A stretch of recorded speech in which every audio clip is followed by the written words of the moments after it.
يا أيها الذين آمنوا كتب عليكم الصيام كما كتب على الذين من قبلكم لعلكم تتقون.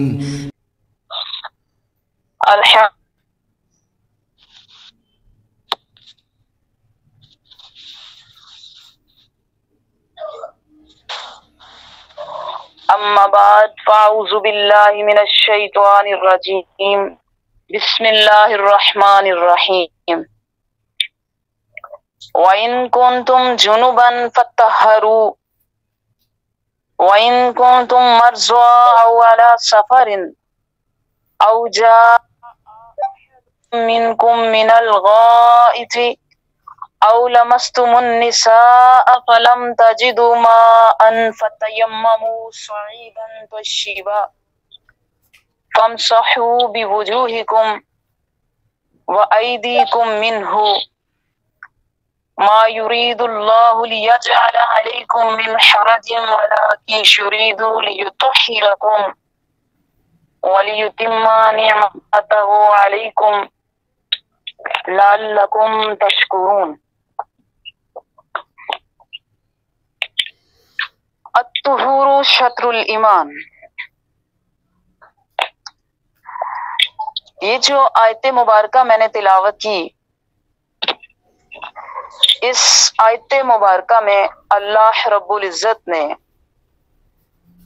طہارت اور پاکیزگی کا حکم دیا ہے. ظاہر ہے انسان کی اپنے خالق حقیقی سے اٹیچمنٹ عبادات کے ذریعے ہے، اور تمام بدنی عبادات کے لیے انسان کے جسم کا پاک صاف ہونا ضروری ہے. اللہ رب العزت کہتے ہیں کہ لوگو اگر تم ناپاک ہو جاؤ تو نہا لیا کرو، فطہروا غسل کر لیا کرو. اب ناپاکی کی صورتیں جیسا کہ ہم سب جانتے ہیں، ایک تو بالغ عورت کا ایام مخصوصہ یعنی پیریڈز، پھر فطری تقاضا جو اللہ رب العزت نے زوجین کے مابین رکھا ہے، پھر احتلام بھی اسی میں ہے. تو ان حالتوں میں اللہ تعالی نے نماز پڑھنے سے روک دیا، منع کر دیا اس وقت تک جب تک آپ نہا کر غسل کر کے پاک نہیں ہو جاتے. اب دیکھنا یہ ہے کہ غسل کرنا کیا ہے، یعنی اس کا طریقہ کیا ہے. تو غسل جنابت ہو یا حیض و نفاس کا غسل ہو، میرے اور آپ کے رہبر و رہنما امام کائنات شفیع المذنبین جناب محمد رسول اللہ صلی اللہ علیہ وآلہ وسلم نے جو طریقہ بتایا ہے، تو انہی کی زندگی سے آئیے دیکھتے ہیں. بخاری شریف کی روایت ہے، کتاب الغسل،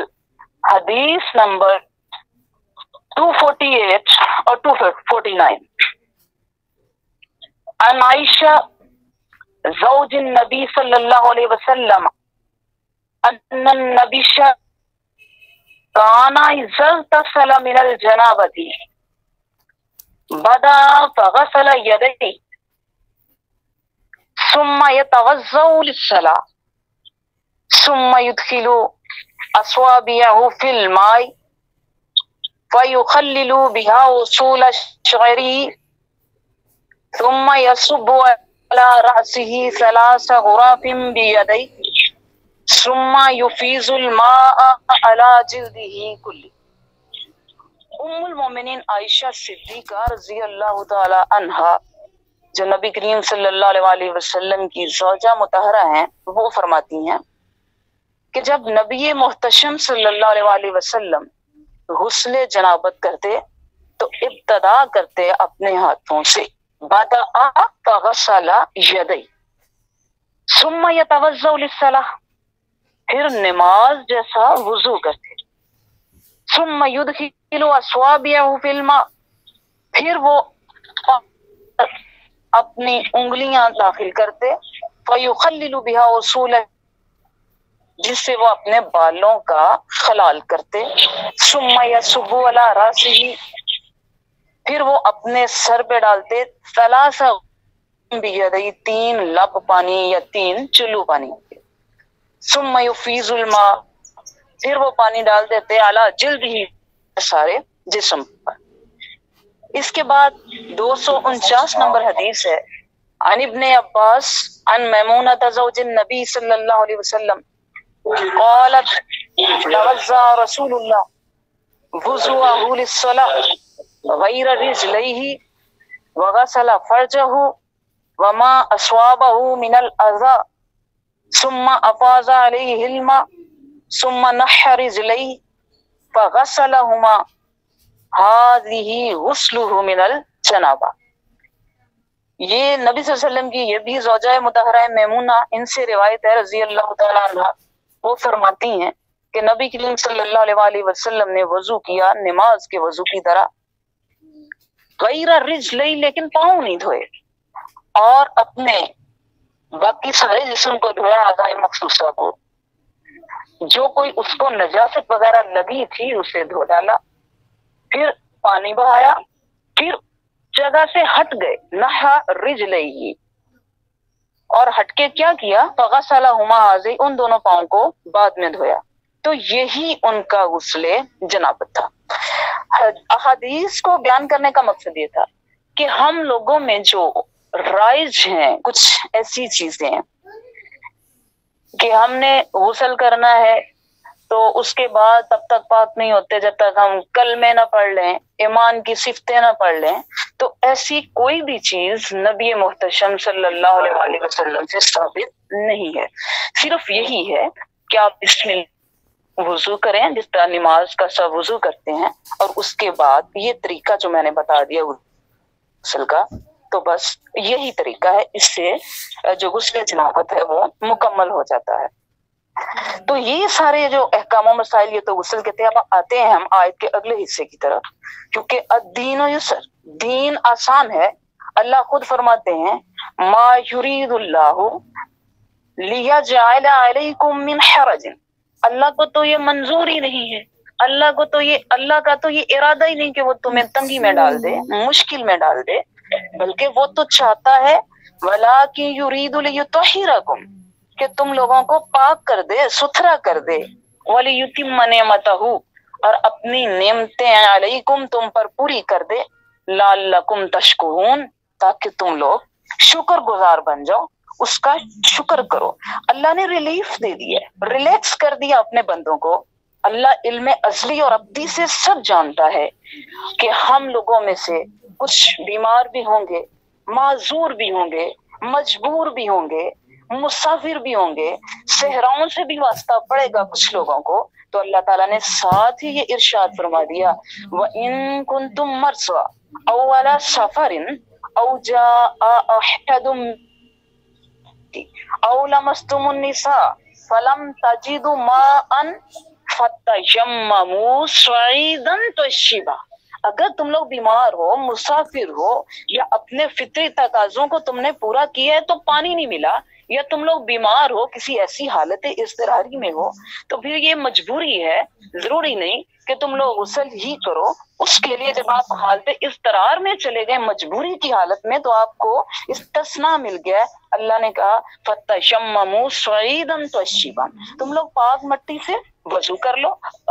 تیمم کر لو پاک مٹی کے ساتھ۔ اب اس میں کیا ہے، اللہ پاک نے تیمم کا حکم دے دیا، ریلیف دے دیا، اب اس کا کیا طریقہ؟ تو آئیے بخاری شریف کی حدیث نمبر 338 ہے، کتاب التیمم ہے، تو اس میں دیکھیں کہ نبی کریم صلی اللہ علیہ وآلہ وسلم نے کیا فرمایا۔ اس میں راوی ہیں عبد الرحمن بن ابزہ عن ابیہ قال جاء رجل الى عمر بن الخطاب فقال عمار بن یاسر لعمر بن الخطاب اما تذكر ان كنا في سفر انا وانت فاما انت فلم تصلي وَأَمَّا أَنَا فَتَمَعْتُ فَصَلَّيْتُ فَذَكَّرْتُ لِلنَّبِيِّ صلی اللہ علیہ وسلم فقال النبي صلی اللہ علیہ وسلم انما كان يكفيك هكذا فضرب النبي صلی اللہ علیہ وسلم بكفيه الارض ونفخ فيهما ثم مسح بهما وجهه وكفيه. کہ ایک شخص آتا ہے عمر بن خطاب رضی اللہ تعالیٰ عنہ کے پاس اور عرض کیا کہ مجھے غسل کی حاجت ہو گئی تو پانی نہیں ملا تو میں کیا کروں. اس پر عمار بن یاسر رضی اللہ تعالیٰ عنہ نے حضرت عمر بن خطاب سے کہا کہ آپ کو یاد نہیں جب میں اور آپ سفر میں تھے تو ہم دونوں ہی جنبی ہو گئے تو آپ نے تو نماز نہیں پڑھی لیکن میں زمین پر لوٹ پوٹ ہو گیا, یعنی اپنے آپ کو مٹی میں جس طرح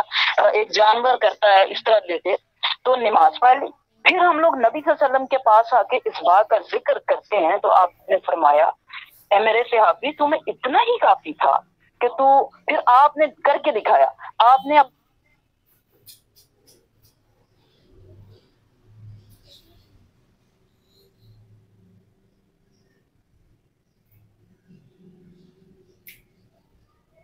سے تو ہم لوگ زمین کے اوپر جو مٹی ہے اسے لگاتے ہیں پھر پھونک کے اس کے ادھر ادھر ساتھ پھیر لیا. اب اس کے بعد ہم بات کرتے ہیں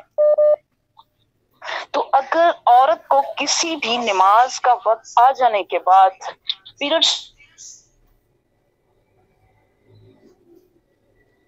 نماز کی قضا دے گی پاک ہونے کے بعد, کیونکہ رسول کریم صلی اللہ علیہ وآلہ وسلم نے فرمایا جس نے سورج طلوع ہونے سے پہلے فجر کی ایک رکعت پا لی اس نے فجر کی نماز پا لی, اور جس نے سورج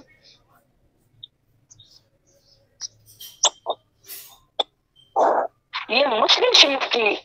حدیث جو ہے 600 نمبر ہے, کتاب المصاحف ہے, اور بخاری میں بھی اسی طرح کی حدیث ہے 589 کہ اگر فرض نماز کے دوران پیریڈز ہو گئے تو اس نماز کی بھی قضا جو ہے وہ اس کو دینی پڑے گی. اسی طرح روزے میں ہے کہ اذان فجر سے لے کر ہیں تو روزہ ٹوٹ جائے گا. ہاں اگر روزہ افطار کر لیا اور کچھ دیر بعد پتہ چلا تو ظاہر ہے بھول چوک معاف ہو جاتی ہے تو روزہ ہو جائے گا, اس کی قضا نہیں ہے. یہ جو عام لوگوں میں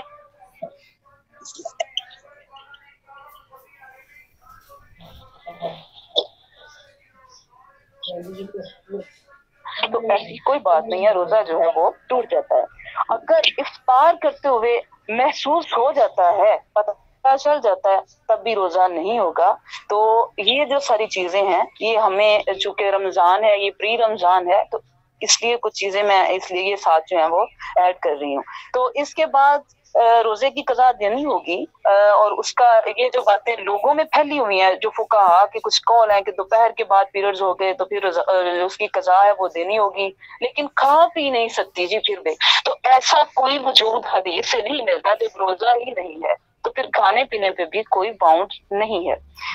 ہاں اگر کچھ ایسے لوگ ہیں جن میں علامات پہلے ظاہر ہو جاتی ہیں یعنی دن میں لیکن بلیڈنگ نہیں ہوئی تو وہ مغرب کی اذان کے بعد شروع ہوئی ہے تو بھی روزہ ہو جائے, کیونکہ علامتوں پہ روزہ نہیں بلکہ خاص فعل جب شروع ہوتا ہے تو اس سے روزہ جو ہے پھر وہ ٹوٹتا ہے.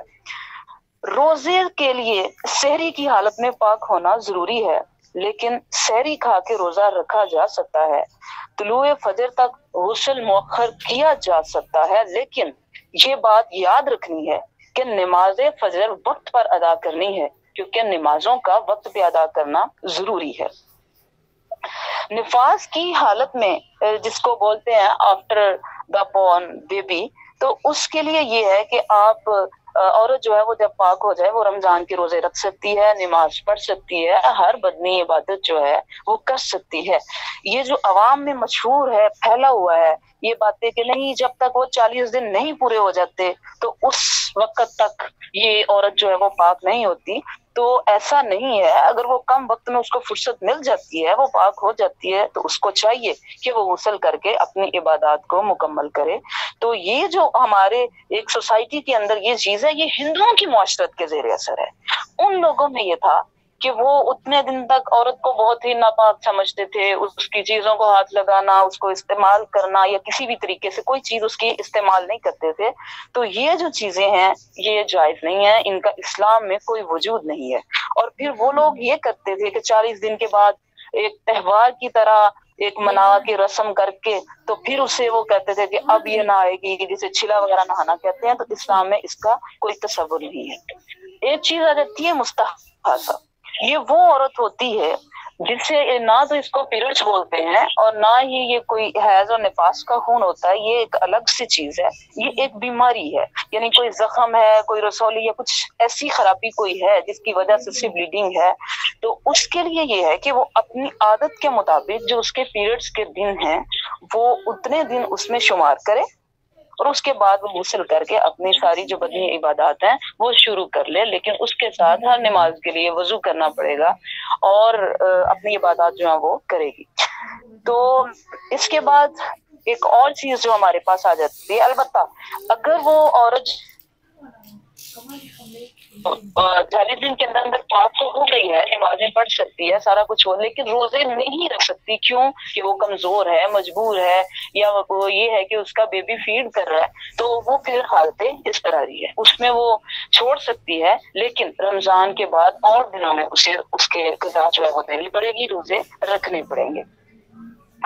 تو جنابت کی جو حالت ہوتی ہے تو یہ عارضی ہے، تو اس میں چاہیے کہ فوری غسل کر کے وہ پاک ہو جائے، کیونکہ اس حالت میں ہم لوگ پاک ہو سکتے ہیں، اس میں یہ ممکن ہوتا ہے، روزہ رکھا جاتا ہے۔ لیکن ایک بات بار بار یہ جو میں بول رہی ہوں کہ نماز فجر کے لیے غسل کرنا جو ضروری ہے، کیونکہ نمازوں کو وقت پہ پڑھنا، وقت پہ ادا کرنا جو ہے وہ ضروری ہے۔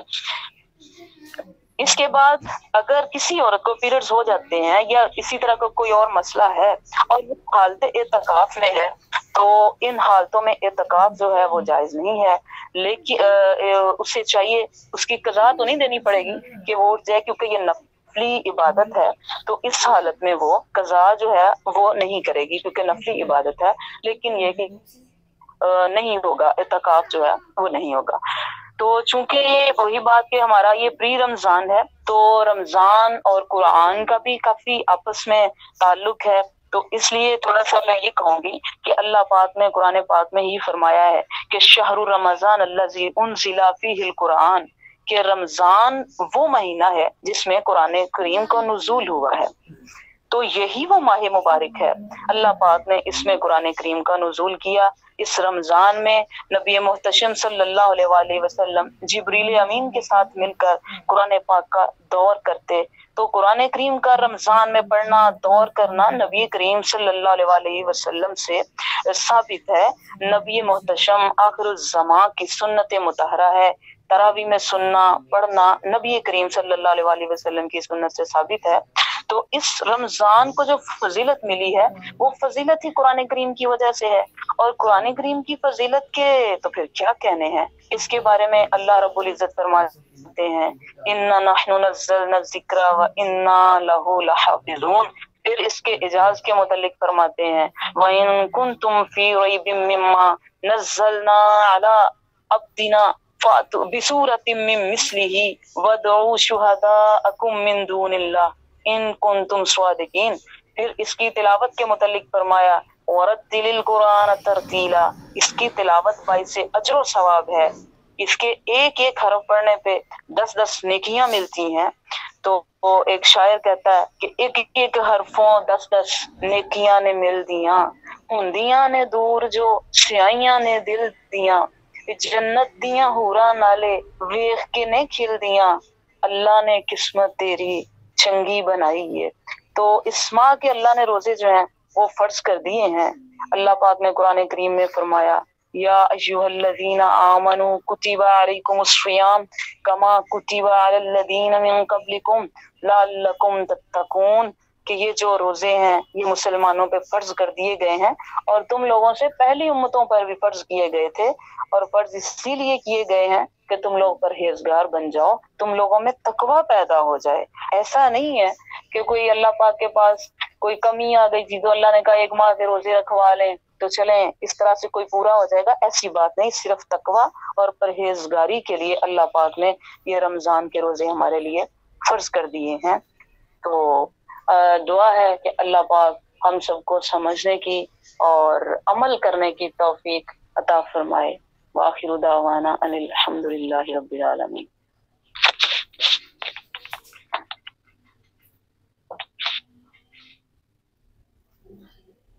میم جب آپ بتا رہی تھی